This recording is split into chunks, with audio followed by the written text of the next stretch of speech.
रहीम अस्सलाम वालेकुम। आज हम पढ़ेंगे माइक्रोबायोलॉजी का the most important chapter that is immunology, या आप कहते हो defence mechanism of the body, कुछ भी कह सकते हो। ठीक है। बहुत ज़्यादा इम्पॉर्टेंट है एमसीक्यूज़ के हवाले से, पेपर के हवाले से, एग्ज़ाम के लिए। ठीक है।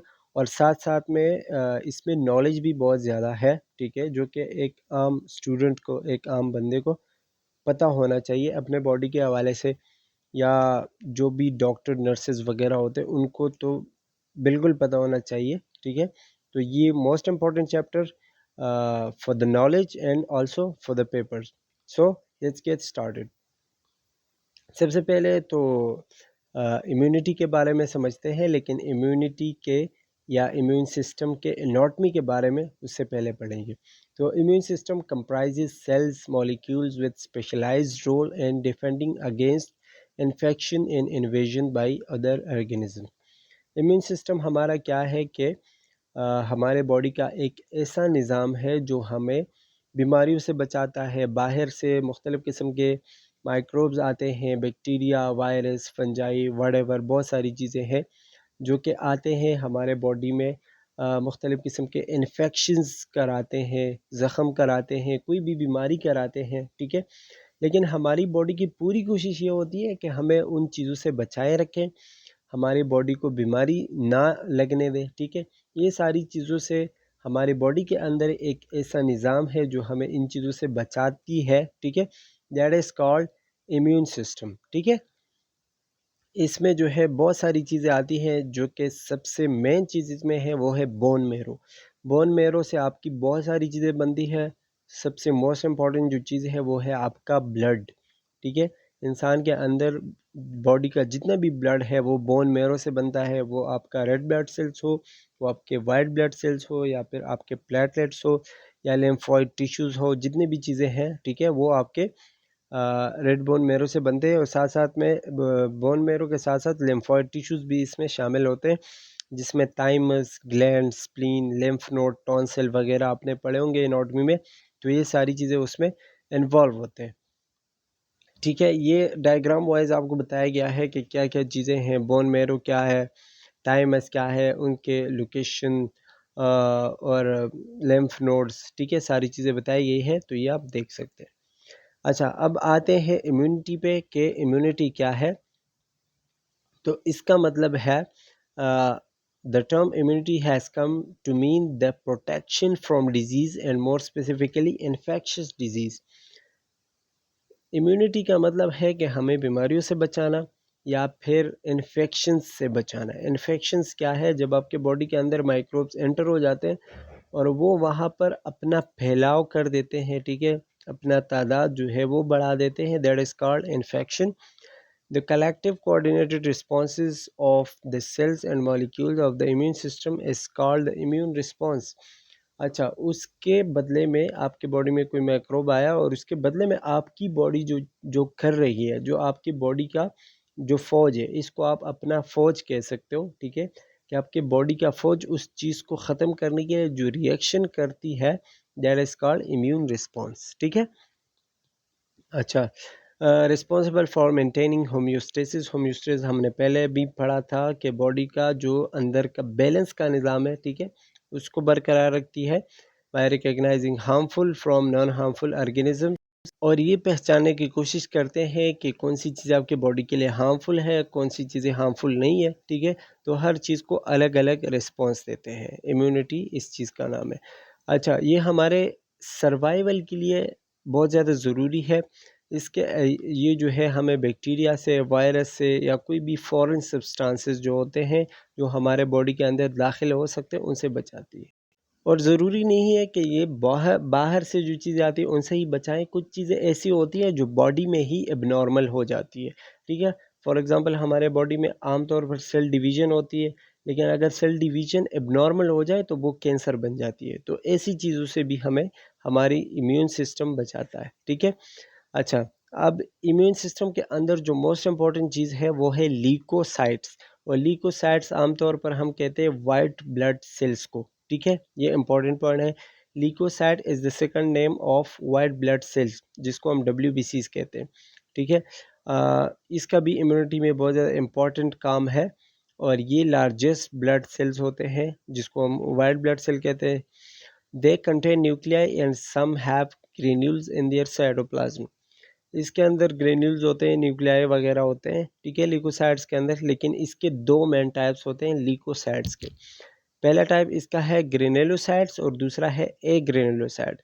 ग्रेनुलोसाइट में फिर कुछ चीज़ें आती हैं जिसमें न्यूट्रोफिल, इजिनोफिल एंड बेसोफिल्स आते हैं। और ए ग्रेनुलोसाइट में मोनोसाइट्स एंड लिम्फोसाइट्स आते हैं। ठीक है, दो टाइप्स है ग्रेनुलोसाइट इन ए ग्रेनुलोसाइट। ग्रेनुलोसाइट में फिर अंदर तीन चीज़ें हैं और ए ग्रेनुलोसाइट के अंदर दो चीज़ें हैं। आगे पढ़ते हैं कि क्या क्या चीज़ें हैं।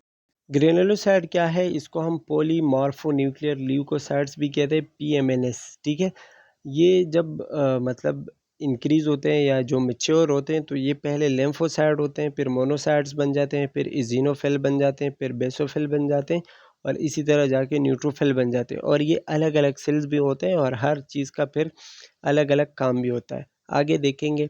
दूसरा है न्यूट्रोफिल। न्यूट्रोफिल क्या है? Small fast and active scavenger, protect the body and against bacterial invasion. ये सबसे फास्ट बैक्टीरियल स्कैवेंजर्स होते हैं। आप कह सकते हो कि ये क्या काम करते हैं कि जो भी बैक्टीरिया आता है बाहर से तो सबसे पहले वहाँ पे जो आर्मी पहुँचेगा वो होगा आपके बॉडी का न्यूट्रोफिल्स। ठीक है, मतलब बाहर से कोई हमला हुआ मुल्क पे तो सबसे पहले पुलिस या फिर रेंजर्स वगैरह नहीं जाएंगे, सबसे पहले वहाँ पे जाएंगे आर्मी वाले। ठीक है, तो ये है आपके बॉडी का आर्मी।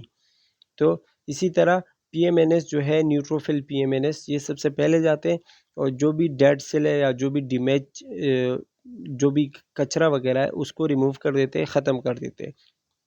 हाईली मोबाइल है। हाईली मोबाइल मतलब बहुत ज़्यादा तेज़ी से हरकत करते हैं। आपकी कैपिलरीज़ मतलब आपके जो ब्लड वेसल्स होते हैं वहाँ पे भी जाते हैं, जो अफेक्टेड एरिया है वहाँ तक पहुँच जाते हैं। और live on average 6 to 9 hours in the blood stream. ये इंपॉर्टेंट पॉइंट है एमसीक्यूज़ के हवाले से कि आपके ब्लड में जो है न्यूट्रोफिल्स आपके ब्लड में तकरीबन 6 से 9 घंटे तक रहते हैं। ये इसका लाइफ टाइम है। ठीक है, और फेगोसाइटोसिस करते हैं। फेगोसाइटोसिस का मतलब ये है कि जो भी चीज़ें आती हैं उनको खा जाते हैं। फेगोसाइटोसिस इस प्रोसेस को कहते हैं।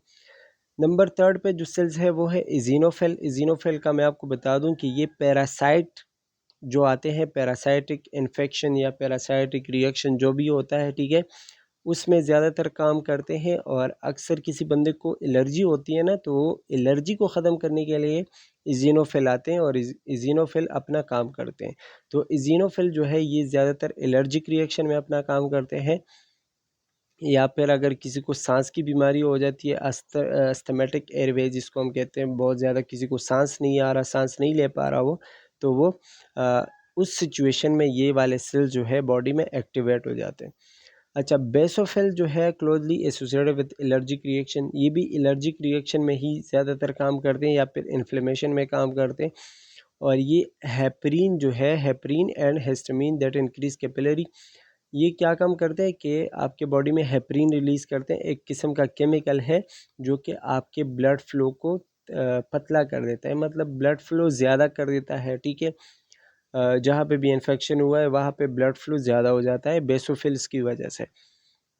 मास्ट सेल एक और किस्म का सेल है, वो भी इसी तरह बेसोफिल की तरह होते हैं और काम भी इसी की तरह होते हैं। ठीक है, अच्छा जी।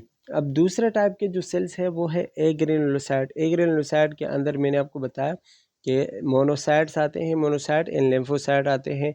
इसमें जो है 20 to 50% हमारे जो ल्यूकोसाइट है तकरीबन वो मोनोसाइट और लिम्फोसाइट से बनते हैं। इसमें having a large nucleus and no cytoplasmic granules.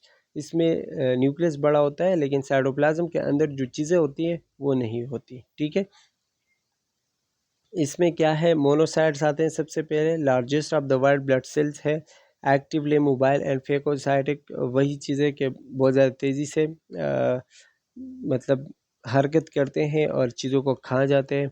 Some circulate in the blood, other migrate in tissue where they develop into macrophages. कुछ मोनोसाइट ऐसे होते हैं जो ब्लड में फ्लो करते हैं, कुछ ऐसे होते हैं जो आपके टिश्यूज़ तक पहुंचते हैं और वहाँ पे वो मैक्रोफेजेस बन जाते हैं। मैक्रोफेजेस क्या काम क्या है? फेज का मतलब होगा खाना, ठीक है। मैक्रो का मतलब होगा बड़ा, तो मतलब वो जब टिश्यूज़ में जाते हैं तो थोड़े बड़े बन जाते हैं और खाने वाले सेल बन जाते हैं। मतलब जो भी चीज़ें होंगी खाने के काबिल, ख़त्म करने के काबिल, तो वो करेंगे, ठीक है। अच्छा, ये हाइपोथैलेमस पे जाके एक्ट करते हैं, बॉडी का टेम्परेचर राइज़ करता है। मतलब जब भी हमें इन्फेक्शन वगैरह होता है या हमें कोई बीमारी होती है तो हमें इन्फेक्शन उसकी वजह से फ़ीवर होता है, ठीक है। क्यों होता है? क्योंकि वो आपके बॉडी का या आपके इन्फेक्शन का एक साइन है। तो आपको बता रहा है कि कुछ न कुछ एब्नॉर्मल चल रहा है आपकी बॉडी में। Stimulate the production of some globulins by liver, enhances the production of activated T lymphocyte. T lymphocyte जो है वो भी उसकी प्रोडक्शन को बढ़ा देते हैं, ठीक है। टी लिम्फोसाइट दूसरे किस्म के सेल है। अच्छा जी, लिम्फोसाइट क्या है? Lymphocyte are smaller than monocyte and have large nuclei. ये मोनोसाइट से थोड़े छोटे होते हैं और इसमें भी न्यूक्लियस अच्छा खासा होता है। कुछ लिम्फोसाइट जो है ऐसे होते हैं, सॉरी ये एक स्लाइड छोड़ दिया मैंने। इसमें आपको ये कह रहा है कि some macrophages are mobile whereas other are fixed. कुछ ऐसे होते हैं जो फिक्स्ड होते हैं, एक जगह पे होते हैं, कुछ मोबाइल होते हैं, मतलब मूव कर रहे होते हैं और आपके बॉडी को जो है मुख्तलिफ़ किस्म के डिफेंस मैकेनिज़्म दे रहे होते हैं। जैसे कि आपके स्किन में लैंगरहैंस सेल्स है, हमने पिछले स्लाइड में पढ़ा था एंटीगोमेंट्री में, कि लैंगरहैंस सेल्स आपका क्या काम करते हैं? डिफेंस मैकेनिज़्म या इम्यूनिटी का काम करते हैं आपके स्किन में, ठीक है। ब्रेन में आपके इम्यून सिस्टम के जो सेल्स हैं उनको हम कहते हैं माइक्रोगेलिया, ठीक है। लीवर में जो सेल्स है उसको हम कहते हैं कफर सेल, जो इम्यूनिटी का काम करते हैं।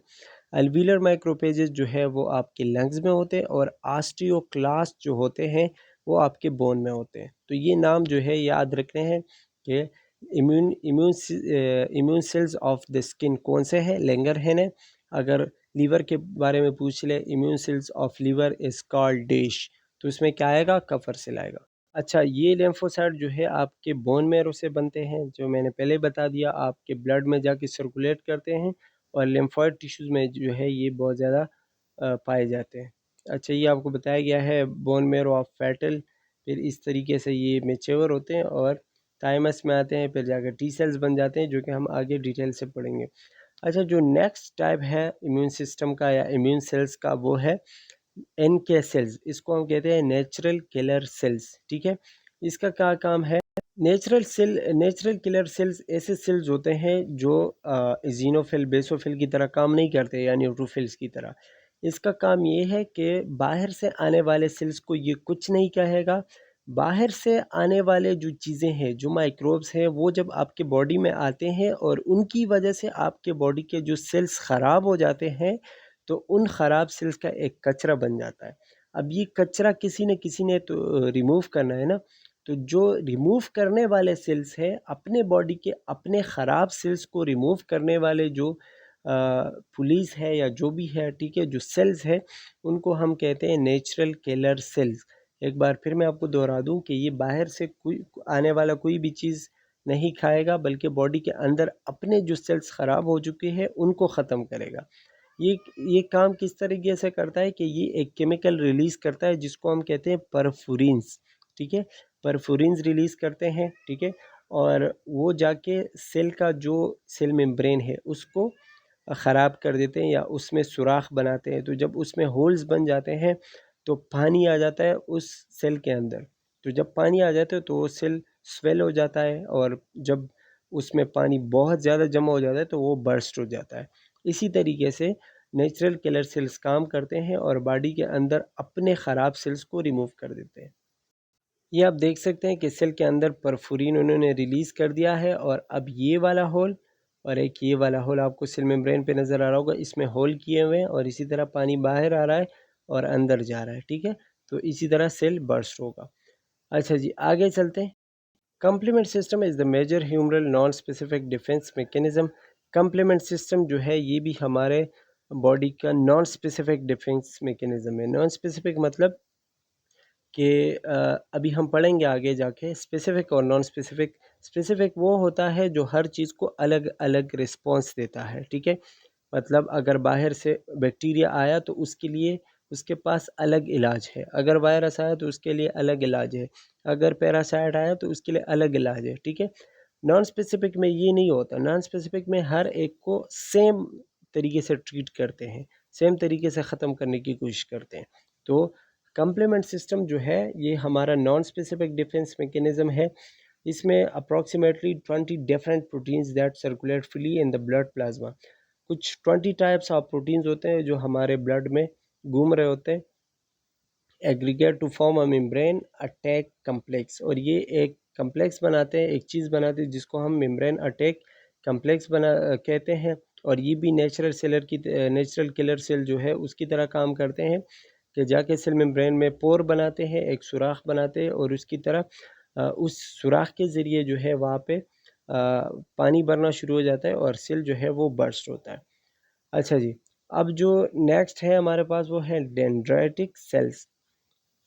डेंड्राइटिक सेल क्या है?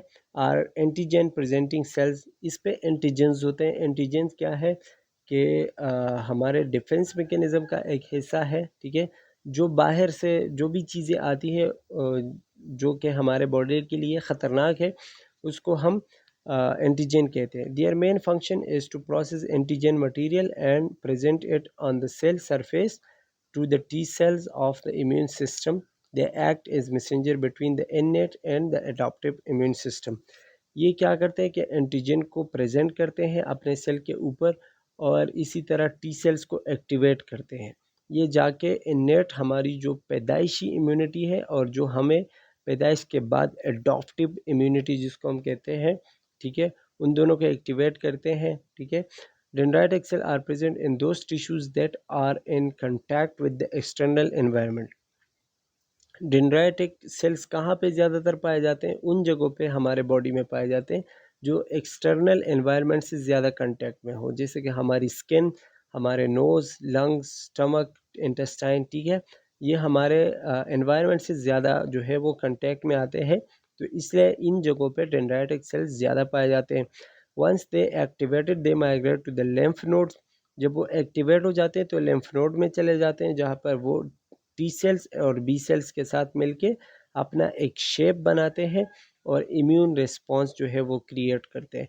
इतना ज़्यादा आपको याद रखने की ज़रूरत नहीं है, जस्ट आपने डेंड्राइटिक सेल्स के बारे में समझना है, इनेट एंड इम्यून इनेट और एडॉप्टिव इम्यून सिस्टम के बारे में आपको पता होना चाहिए। अच्छा जी, ये डेंड्राइटिक सेल का आपको एक डायग्राम बताया गया है। अच्छा जी, अब थोड़ा सा रिव्यू करते हैं इम्यून सिस्टम का। तो इम्यून सिस्टम हमारे पास दो सब डिवीज़न में मौजूद होता है, मतलब दो टाइप का होता है। एक होता है इन्नेट, या इसको हम नॉन स्पेसिफिक भी कहते हैं। इन्नेट हम कहते हैं पैदाइशी, मतलब एक बच्चा पैदा होता है उसके बॉडी के अंदर पैदाइशी तौर पर जो इम्यूनिटी है उसको हम इन्नेट इम्यूनिटी कहते हैं या फिर नॉन स्पेसिफिक इम्यूनिटी कहते हैं। क्यों कहते हैं? क्योंकि उनको अभी इतना एक्सपोज़र नहीं हुआ है इन्फेक्शंस का, उसको नहीं पता, क्योंकि वो अभी-अभी पैदा हुआ है, बॉडी का कुछ भी मतलब उसके इम्यून सिस्टम को नहीं पता, ठीक है? तो जो भी चीज़ें आती हैं बाहर से, उसको कोई भी बीमारी होती है, तो बॉडी सब चीज़ों को एक जैसे रिस्पॉन्स करने की कोशिश करती है और एक जैसा रिएक्शन उसको दे रही है, एक जैसे ट्रीट कर रही है। तो इसलिए ऐसे इम्यूनिटी को हम कहते हैं इन्नेट इम्यूनिटी। दूसरा हमारे पास है एडॉप्टिव और स्पेसिफिक इम्यूनिटी। एडॉप्टिव या स्पेसिफिक इम्यूनिटी वो होती है जब आप थोड़े से बड़े हो जाते हैं, बच्चा होता है, थोड़ा सा बड़ा होता है, तो फिर उसके बॉडी जो है उसकी बॉडी थोड़ी सी एक्सपोज होना शुरू हो जाती है, उनको बीमारियां भी लगती है, वो ठीक भी होता है, इन्फेक्शंस होते हैं, ज़ख़म होते हैं, तो वो वक्त के साथ साथ आदी हो जाता है। उसके बॉडी को भी पता चलता है कि अगर ये वाला चीज़ आता है तो ये पहले भी आया था, जब दूसरी बार आएगा तो मुझे पता चलेगा कि इसको किस तरीके से ट्रीट करना है, किस तरीके से ख़त्म करना है। तो इसलिए फिर वो हर चीज़ को अलग-अलग तरीके से ट्रीट करती है, ख़त्म करने की कोशिश करती है। इस प्रोसेस को हम कहते हैं एडॉप्टिव या स्पेसिफिक, मतलब हर चीज़ को आपने स्पेसिफिक रिस्पॉन्स देना है। एडॉप्टिव मतलब ये होता है कि आप किसी चीज़ को इख्तियार कर लेते हैं। आपने जो है मतलब आपको पहली दफ़ा कोई ज़ख़म हुआ, आपको नहीं पता था कि कैसे ठीक होगा, कैसे मतलब इस चीज़ से मैं जान छुड़ाऊँगा। लेकिन फिर कुछ टाइम बाद वो सही हुआ, आपको पता चल गया कि हाँ, मैंने ये काम किया और इस तरीके से ये ठीक हुआ। दोबारा जब आपको वो ज़ख़म होगा तो आपको पहले से पता होगा कि हाँ मैंने ये काम किया था पिछली बार तो मैं ठीक हुआ था, दोबारा भी आप वही काम करोगे तो ठीक हो जाओगे। इसको कहते हैं एडाप्टिव, मतलब आपने किसी चीज़ को इख्तियार कर लिया। ठीक है, आई होप कि आपको समझ आ गया होगा। दूसरा है innate immune system is our first line. Innate immune system को हम क्या कहते हैं? First line of defence. ये भी एमसीक्यूज में आ सकता है, फर्स्ट लाइन ऑफ डिफेंस किसको कहते हैं? इन्नेट इम्यून सिस्टम को कहते हैं। या ऐसा आता है कि innate immune system is known as first line of defence, second line of defence, third line of defence. तो आपको पता होना चाहिए it is first line of defence. ठीक है, अडाप्टिव जो है वो हमारा सेकंड लाइन ऑफ डिफेंस है, तो ये भी आपको पता होना चाहिए। अच्छा, आगे each of the major subdivision of the immune system has both cellular immunity भी होती है, ह्यूमरल भी होती है। सेलुलर मतलब कि उसमें ऐसा होता है कि जो हमने पहले पढ़ा ल्यूकोसाइट के अंदर ग्रेनुलोसाइट और एग्रेनुलोसाइट मौजूद होते हैं, तो वो जाके सेलुलर तरीके से, मतलब न्यूट्रोफिल जाके उस चीज़ को खा जाते हैं, सेल्स जाते हैं और काम करते हैं। ठीक है, इसको हम कहते हैं सेलुलर इम्यूनिटी। और दूसरा है ह्यूमरल इम्यूनिटी। ह्यूमरल इम्यूनिटी में आपके एंटीबॉडीज़ और एंटीजन प्रोड्यूस होते हैं, वो जाके उस चीज़ को ख़त्म करते हैं, उसमें आपके सेल्स वगैरह इन्वॉल्व नहीं होते, इसको हम ह्यूमरल इम्यूनिटी कहते हैं। Innate immune system also has anatomical features, मतलब वही चीज़ें हैं कि इसमें भी वही सारी चीज़ें मौजूद होती है जो कि एडाप्टिव में मौजूद होती है। Innate and adaptive immune system बहुत फंक्शन, वही दोनों का एक काम है कि माइक्रोब के ख़िलाफ़ काम करना है, लेकिन तरीका अलग होता है, काम करने का तरीका इनका अलग होता है। अच्छा, in adaptive immune system required some time. Adaptive immune system में कुछ टाइम लगता है उस चीज़ को ख़त्म करने के लिए, मतलब आपको कोई माइक्रोब आया तो उसको ख़त्म करने के लिए थोड़ा सा टाइम लगेगा जब एडाप्टिव इम्यून सिस्टम अपना काम करेगा। लेकिन अगर इन्नेट इम्यूनिटी है तो वो रेडी है काम करने के लिए एनी टाइम। ठीक है, adaptive immune system antigen specific है, मतलब इसके बाहर से जो भी चीज़ आएगा उसके ऊपर एक एंटीजन होगा, तो बॉडी के अंदर अगर एंटीबॉडी है उसके ख़िलाफ़ तो काम करेगा, वरना नहीं करेगा। अगर करेगा भी तो बहुत ज़्यादा टाइम लगेगा। बल्कि इन्नेट इम्यूनिटी में ऐसा कुछ भी नहीं है, एंटीजन स्पेसिफिक नहीं है, वो हर चीज़ को अपने हिसाब से रिस्पॉन्स देती है। Adoptive demonstrates immunological memory. अच्छा, अडॉप्टिव में फ़ायदा ये है कि जब आपको कोई ज़ख़म हुआ और अडॉप्टिव इम्यून सिस्टम के थ्रू वो सही हुआ, तो दोबारा जब वो होगा तो आपके अडॉप्टिव सिस्टम में उसकी एक मेमोरी होगी, मतलब उसको पता होगा कि हाँ ये पहले भी हो चुका है, तो फिर उसको आसानी से वो ख़त्म कर सकता है। लेकिन इन्नेट इम्यूनिटी में मेमोरी नहीं होती, दोबारा अगर आएगा तो दोबारा से वही सेम रिएक्शन होगा, दोबारा से वो सेम तरीके से वो ट्रीट करेगा, तो इसमें मेमोरी वगैरह नहीं होती। अच्छा, अब आगे बढ़ते हैं, characteristics of innate and adaptive immune system या इम्यूनिटी। अब इसमें क्या क्या जो है वो आ, मतलब डिफरेंसेस है। इन्नेट इम्यूनिटी जो है एंटीजन इंडिपेंडेंट है, मतलब इसको एंटीजन की ज़रूरत नहीं है, और एडॉप्टिव को एंटीजन की ज़रूरत है। दूसरा, नो टाइम लैग, इसमें टाइम ज़्यादा नहीं लगता है इन्नेट इम्यूनिटी में, और एडाप्टिव में टाइम लगता है, जैसे कि मैंने बता दिया। नॉट एंटीजन स्पेसिफिक, ये तो पहले ही बता दिया, और एंटीजन स्पेसिफिक है। नो इम्यूनोलॉजिकल मेमोरी इन्नेट में नहीं है, और एडाप्टिव में मेमोरी है, मतलब इनमें मेमोरी होती है, दोबारा अगर वो आएगा तो सही से ट्रीट करेंगे। अच्छा, ये आपको डायग्राम वाइज थोड़ी सी चीज़ें बताई गई हैं, तो ये अगर आप देखना चाहते हैं तो देख लें। अच्छा, अब आते हैं non specific defence mechanism. Non specific defence mechanism जो है, ये आपके बॉडी को 5 तरीक़ों से जो है, या 5 ऐसे तरीके हैं, डिफेंस मैकेनिज़म्स हैं जो आपके बॉडी को प्रोटेक्ट करते हैं, जिसमें defence body surfaces, phagocytosis, natural antimicrobial substances, the inflammatory response and immunological surveillance आते हैं। आगे पढ़ेंगे एक एक के क्या चीज़ें हैं। अच्छा, यहाँ पे आपको इस स्केच में बताया गया है कि इननेट डिफेंसेस में क्या आते हैं, आपके स्किन बैरियर आता है, और इंटरनल डिफेंसेस आते हैं। ठीक है, अडाप्टिव डिफेंसेस में आपके जो है ह्यूमरल इम्यूनिटी आती है, जिसको हम बी सेल्स कहते हैं, और सेलुलर इम्यूनिटी टी सेल्स। ठीक है, अच्छा, अब आते हैं अपने टॉपिक पे बैक, जिसमें सबसे पहले मैकेनिकल फैक्टर्स आते हैं, एनाटॉमिकल बैरियर्स टू इन्फेक्शन। सबसे पहले मैकेनिकल फैक्टर, मतलब कोई भी इन्फेक्शन है तो उसको हम किस तरीके से रोक सकते हैं, एनाटॉमिकल बैरियर्स क्या क्या हो सकते हैं। एक्ट्स इज और first line of defence against invading organism. Mechanical factor क्या होते हैं कि कोई भी इन्वेडिंग ऑर्गेनिज्म है, मतलब अंदर आने वाला ऑर्गेनिज्म है, उसको बंद कर देते हैं, उसके खिलाफ डिफेंस मैकेनिज्म का काम करते हैं। और ये ज़्यादातर हमारा जो स्किन होती है, ठीक है, वो ये काम करती है। Physical barrier impermeable to most infection agent, मतलब हर कोई चीज़ या हर कोई जो भी माइक्रोब वगैरह आते हैं वो इससे पास नहीं होते, ठीक है। आपके जो स्किन होती है वो इस प्रोसेस में इन्वॉल्व होती है। दूसरा, anatomical barrier to infection movement due to cilia और peristalsis help to keep air passages. अच्छा, इसमें जो दूसरी चीज़ है वो है सीलिया, ठीक है। सीलिया क्या है कि हमारे नाक के अंदर या फिर हमारे इज़ोफेगल ट्रैक के अंदर छोटे छोटे बाल होते हैं, ठीक है, हेयर लाइक स्ट्रक्चर्स होते हैं। वो क्या काम करते हैं कि मूवमेंट करते हैं। तो जो भी हम एयर अंदर लेते हैं तो उनको साफ़ करते हैं, हवा को साफ़ रखते हैं। एंड उसके जो है माइक्रोब जितने भी हैं उनको ख़राब कर देते हैं या फिर एक साइड पे कर देते हैं, ठीक है। Flushing action of tears and saliva helps prevent infection of the eye. हमारे आइज़ में जो टीयर्स वगैरह आते हैं तो ये भी बहुत अच्छी चीज़ है। आई के जितने भी माइक्रोब्स वगैरह होते हैं उनको ख़त्म करते हैं। साथ साथ में हमारे मुंह के अंदर जो सलाइवा है वो हमारे मुंह के बैक्टीरिया और माइक्रोब्स को ख़त्म करते हैं। The trapping action of mucus protect the lungs. और हमारा जो म्यूकस होता है नोज़ में या हमारे लंग्स में, वो हवा में जितनी भी डस्ट पार्टिकल्स या चीज़ें होंगी उनको ट्रैप करती है, मतलब रोकती है, ठीक है। दूसरा हमारे पास है chemical factors.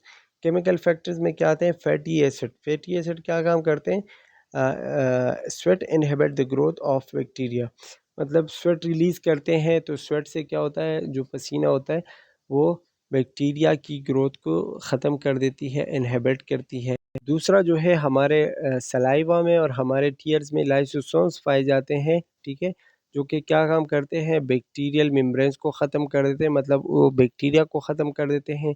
Low pH of sweat and gastric secretion prevent growth of bacteria.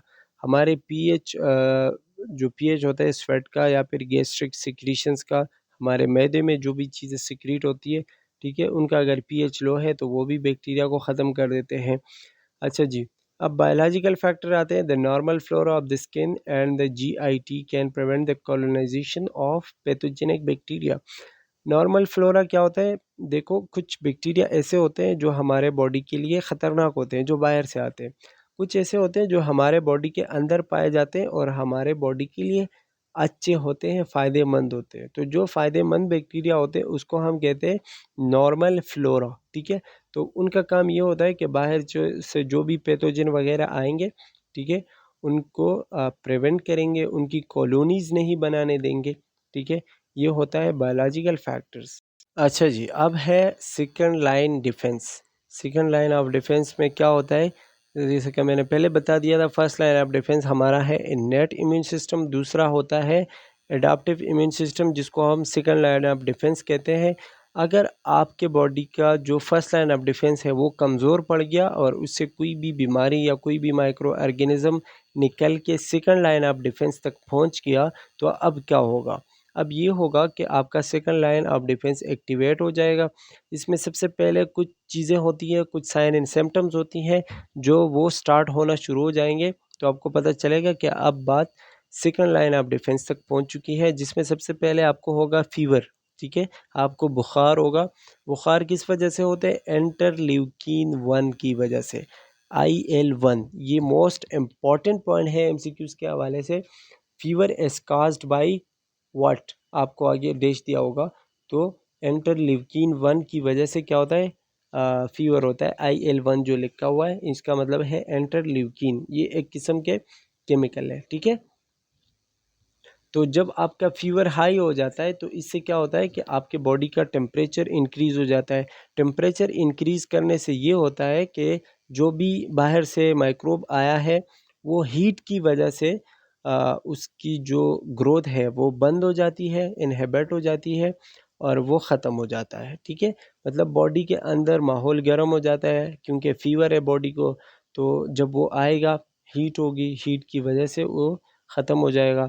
दूसरा होगा पेन, ठीक है, दर्द जिसको हम कहते हैं, due mainly tissue destruction and into a lesser extent swelling. Pain किस वजह से होता है? क्योंकि बॉडी के अंदर कोई चीज़ आई है, कोई ज़ख़्म हुआ है, जो भी है, ठीक है, तो ज़ाहिर-सी बात है आपको दर्द होगा क्योंकि आपके सेल्स ख़राब हो चुके हैं, तो दर्द होगा। दर्द किस वजह से होते हैं? डिस्ट्रक्शन की वजह से या डैमेज की वजह से होता है। तीसरा है इन्फ्लेमेशन। इन्फ्लेमेशन क्या है? इन्फ्लेमेशन क्या होता है कि tissue release histamine from leukocyte. Leukocyte जो वाइट ब्लड सेल है उनसे एक केमिकल रिलीज़ होता है जिसको हम हिस्टामिन कहते हैं। वो क्या काम करते हैं कि जो हमारे कैपिलरीज़ हैं उनको डायलेट करते हैं, मतलब उनका साइज़ इंक्रीज़ कर देते हैं, जिसकी वजह से वहाँ पे जो ब्लड फ़्लो है, जो खून की रफ़्तार है वो ज़्यादा हो जाती है और वहाँ पे जो है रेडनेस हो जाती है, ठीक है। Histamine cause capillaries to leak, releasing phagocytosis. Phagocytosis जो मैंने पहले बता दिया था, वो जो है वो रिलीज़ करते हैं। क्लॉटिंग फैक्टर्स जो है वो वहाँ पे पहुँच जाते हैं जहाँ पे ज़ख़म हुआ है। Phagocytes engulf bacteria, dead cell and cellular debris. Phagocytes क्या काम करते हैं कि जाके जहाँ पे जो भी कचरा वगैरह है, जो भी बैक्टीरिया है, उनको खा जाते हैं। Platelets move out of the capillary to seal the wounded area. Platelets क्या काम करते हैं कि जहाँ पे जाते हैं, जहाँ पे ज़ख़म हुआ है, उस वुंडेड एरिया को जो है वो सही करते हैं, खून को रोकते हैं, ठीक है। स्वेलिंग हो जाती है। स्वेलिंग क्यों हो जाती है? Due to the passage of plasma from the blood stream and to the damage tissue. क्योंकि वहाँ पे प्लाज्मा वगैरह जमा होता है तो वो जगह थोड़ी सी सूज जाती है, स्वेलिंग हो जाती है।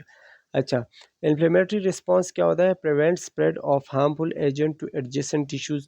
इन्फ्लेमेटरी रिस्पांस में ये क्या होता है कि आसपास के जो टिश्यूज़ है, जो सेल्स है, उनको ख़राब होने से बचाती है, ठीक है। जो जगह ख़राब हो चुकी है वो तो हो चुकी, लेकिन साथ में और भी जगह ख़राब ना हो। इसमें मुख्तलिफ़ किस्म के केमिकल रिलीज़ होते हैं जिसमें मतलब मीडिएटर्स वगैरह होते हैं। Attract phagocytes and stimuli third line of immune system, जिसमें क्या काम करते हैं? इन्फ्लेमेटरी रिस्पांस का मतलब ये होता है कि वो थर्ड लाइन ऑफ डिफेंस को एक्टिवेट करते हैं, जो कि आते हैं और जो भी चीज़ें बची हैं, जो भी कचरा है, जो भी पैरासाइट वगैरह है, उनको कहा जाते हैं फेगोसाइट्स आते हैं। फेगोसाइट्स क्या करते हैं कि जो भी पैथोजन है उनको खा जाते हैं। फेगोसाइटोसिस ये मैक्रोफेजेस करते हैं। मैक्रोफेजेस खाने वाली जो चीज़ें हैं उनको कहते हैं, और फेगोसाइट्स जो चीज़ें खा जाते हैं उसको कहते हैं, ठीक है। मैक्रोफेज वही चीज़ें, a phagocytic cell found in the liver, spleen, brain, in the lungs. ये मैक्रोफेज जो है इन जगहों पे पाया जाता है और ये हर बॉडी के हर जगह पे जाके अपना काम करते हैं। कोई भी बाहर से कोई चीज़ आती है तो ये जाके खा जाते हैं, अपना भूख मिटा देते हैं। फेगोसाइटोसिस क्या है? मैक्रोफेजेस और neutrophil migrate to the side of inflammation, के इन्फ्लेमेशन की जगह पे जाते हैं मैक्रोफेजेस, ये तो मैंने बता दिया। अच्छा, इसके जो है 5 जो फेजेस होते हैं। सबसे पहले इसका होता है कीमोटैक्सिस, दूसरा एडहेरेंस, तीसरा है इंजेक्शन, चौथा है digestion and last one is killing, ठीक है। आगे जाके पढ़ेंगे ये कि क्या क्या चीज़ें हैं, ये आपको डायग्राम वाइज बताया गया है, लेकिन सबसे पहले पढ़ते हैं। Microbe adhere to the phagocyte. क्या होता है कि बाहर से कोई भी माइक्रोब आया और फेगोसाइट जो है वो उसके साथ अटैच हुआ, एडहेयर हुआ, चिपक गया, ठीक है। अब ये थोड़ा सा अंदर आया, phagocyte form pseudopods that eventually engulf the particle. अब ये क्या करते हैं? एक तेली सा बना देते हैं और उस चीज़ को एनगल्फ करते हैं, मतलब अपने अंदर लेके आते हैं। अच्छा, अब ये जब अंदर आते हैं तो ये एक चीज़ रिलीज़ करते हैं, लाइसोसोम जिसको हम कहते हैं। लाइसोसोम क्या काम करते हैं कि इस सेल के अंदर आ जाते हैं, ठीक है। और इस जो बाहर से जो भी चीज़ आई है, जो कैप्सूल टाइप चीज़ था, वो लाइसोसोम की वजह से क्या हुआ कि टूट गया, ठीक है। जब ये टूट जाता है तो फिर ये बाहर की तरफ आता है। आप देख सकते हैं स्टेप 5 में ये सेल से बाहर आ गया है। तो इस तरीके से ये मुख्तलिफ़ किस्म के अमल होते हैं और सेल को मुख्तलिफ़ तरीक़ों से ये कहा जाते हैं। कोई भी चीज़ आके पूरी इस प्रोसेस को फॉलो करते हुए जो भी माइक्रोफेज है वो काम करते हैं, ठीक है, और बाहर से जो भी माइक्रोब आया है वो इस तरीके से ख़त्म कर देते हैं, खा जाते हैं। अच्छा, ये आपको दूसरा डायग्राम बताया गया है कि किस तरीके से काम होता है।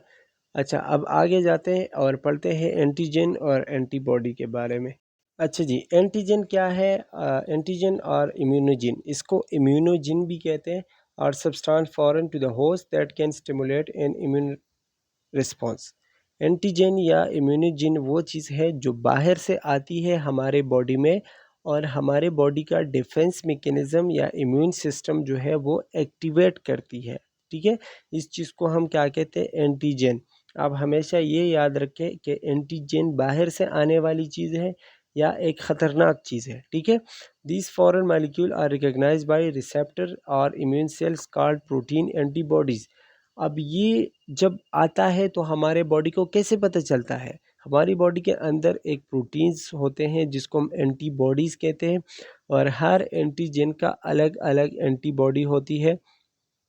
तो जब एंटीजन आता है उसके लिए अलग एंटीबॉडी होती है, तो वो जाके उस एंटीजन को ख़त्म करते हैं, ठीक है? ये इसका एक प्रोसेस होता है। तो एंटीबॉडी हमारे बॉडी के अंदर की चीज़ है, एंटीजन बाहर की चीज़ है। एंटीजन ख़तरनाक है, एंटीबॉडी हमारे लिए ज़रूरी है, हमारे डिफेंस मैकेनिज़्म के लिए, और ये बॉडी के लिए अच्छा है। Most antigen are macromolecule immunologically active site on antigen are called antigenic determinants और epitopes। ये हम आगे पढ़ेंगे कि एपिटोप क्या है। एपिटोप जो है इंटरेक्ट विद एन एंटीबॉडी, जहाँ पे ये एपिटोप वो चीज़ है जहाँ पे एंटीजन एंटीबॉडी के साथ अटैच होता है या इंटरेक्ट करता है, उस जगह को हम क्या कहते हैं? एपिटोप कहते हैं। हर एंटीजन का जो है बहुत सारे एपिटोप हो सकते हैं, ठीक है, जो कि हम आगे पढ़ेंगे। जैसे कि इसमें आप देख सकते हो, इसको हम एंटीजेनिक डिटर्मिनेंट्स कहते हैं। ये 3 शक्ल आपको नज़र आ रहे होंगे, या फिर हम इसको एपिटोप कहते हैं। एपिटोप अलग-अलग होता है, और हर एपिटोप के लिए अलग एंटीबॉडी होती है। जैसे कि एंटीबॉडी सी को आप देख लें, तो इसका एपिटोप और इसका जो एंटीबॉडी और एंटीजन है वो एक दूसरे के लिए है। अब ये अगर सी वाला आप बी पे फिट करेंगे तो ये नहीं आएगा, क्योंकि ये इसके लिए नहीं बना हुआ, या फिर ए वाला आप बी पे फिट करेंगे तो नहीं फिट होगा। इसका यही मतलब है कि हर चीज़ के लिए स्पेसिफिक एंटीजन के लिए स्पेसिफिक एंटीबॉडी है, ठीक है। अच्छा जी, दूसरा है हैप्टेंस। हैप्टेंस क्या है? इनकम्प्लीट एंटीजन होते हैं, मतलब ये एंटीजन पूरा नहीं है लेकिन इनकम्प्लीट है। A substance of low molecular weight that is non antigenic itself except with combined with a carrier protein. जब तक इसके साथ कोई प्रोटीन वगैरह नहीं बनता या कोई एंटीजेनिक सब्सटेंस नहीं बनता, ठीक है, अटैच नहीं होता, तो ये पूरा नहीं होता, ठीक है।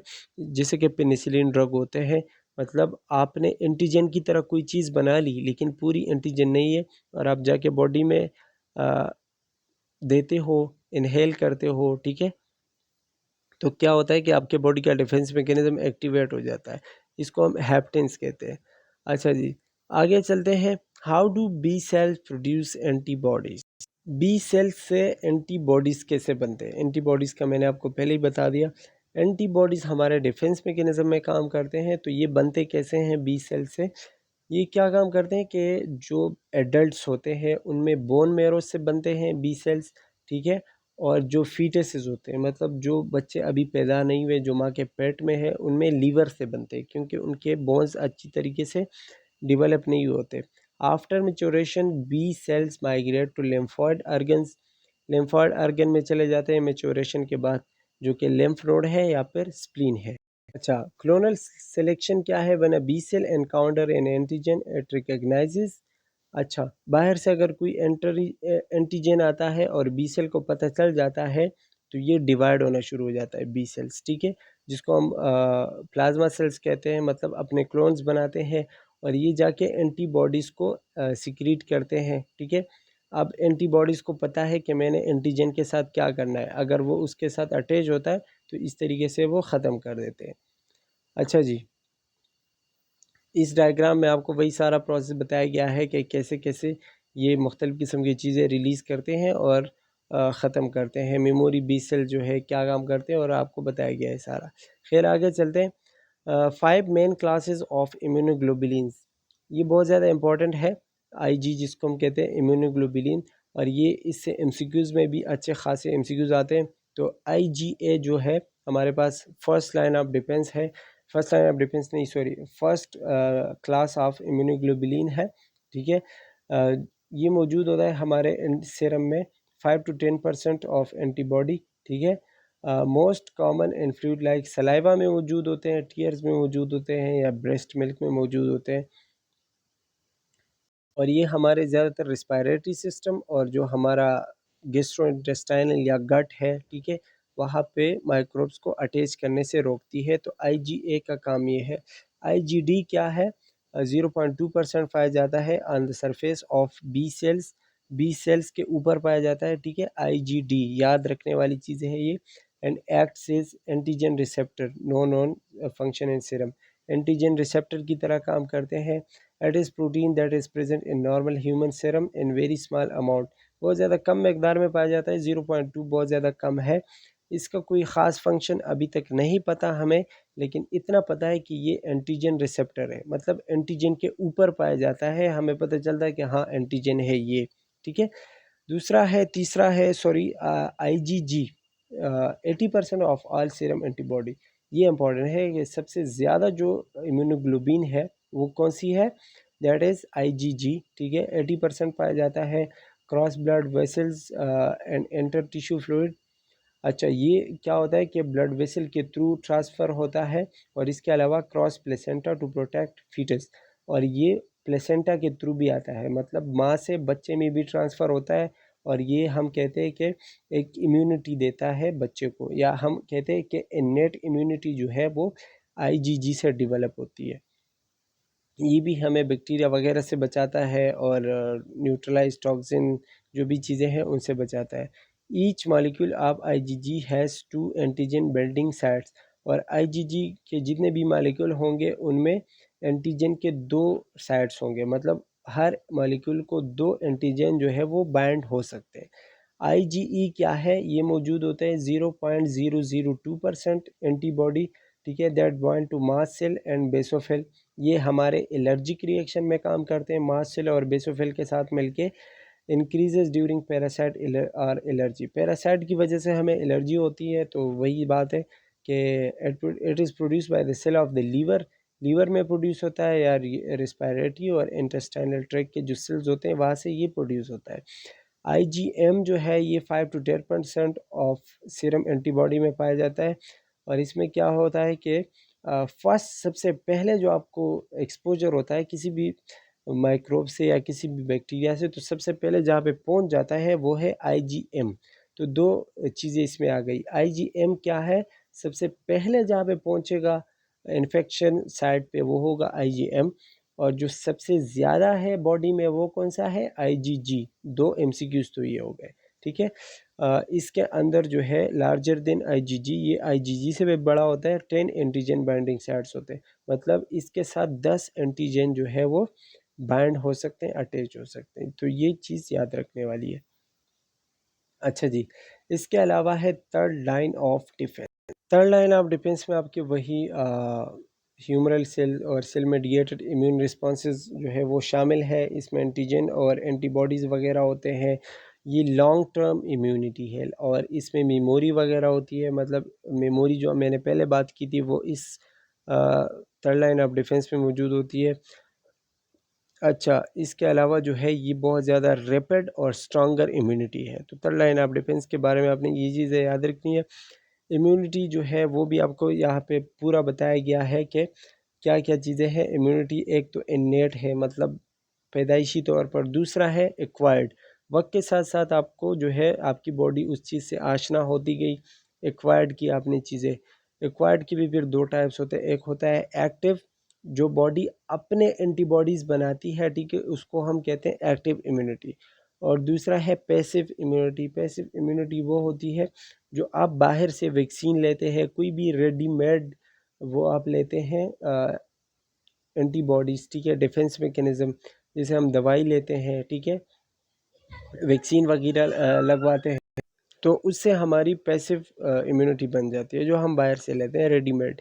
ठीक है, फिर एक्टिव इम्यूनिटी जो है उसके भी दो टाइप्स होते हैं। एक होता है natural exposure to infectious agent, मतलब बाहर से कोई भी एजेंट आया, कोई भी माइक्रोब आया, उसकी वजह से आपके बॉडी के अंदर मतलब आपके बॉडी ने उसको ख़त्म किया और फिर उसके बॉडी के अंदर मेमोरी रह गई, उसने जो है अपने इम्यूनिटीज़ ख़ुद बनाए, ठीक है, उसको हम नेचुरल एक्सपोजर कहते हैं। दूसरा आर्टिफिशियल, मतलब कोई भी आपने वैक्सीन वगैरह ली, ठीक है। दूसरा है नेचुरल मटेरियल एंटीबॉडीज़, मतलब पैसिव के भी दो टाइप हैं, नेचुरल और आर्टिफिशियल, इसके भी है। खैर इसके भी आपको वही सारी चीज़ें बताई गई है कि नॉन स्पेसिफिक और स्पेसिफिक, ये सारी चीज़ें क्या है जो कि हमने आगे पहले पढ़ी है, ठीक है। तो इसको आप अच्छे से देख सकते हैं और ये चार्ट अगर आपको समझ आ गया तो ये बहुत अच्छा होगा। और ये हमने जितनी भी चीज़ें पढ़ी उसका एक ओवरव्यू है। तो आई होप कि आपको समझ आ गया होगा। And that's all for today about all the immunity. इंशाल्लाह मिलते हैं नेक्स्ट वीडियो में, तब तक के लिए अल्लाह हाफ़िज़।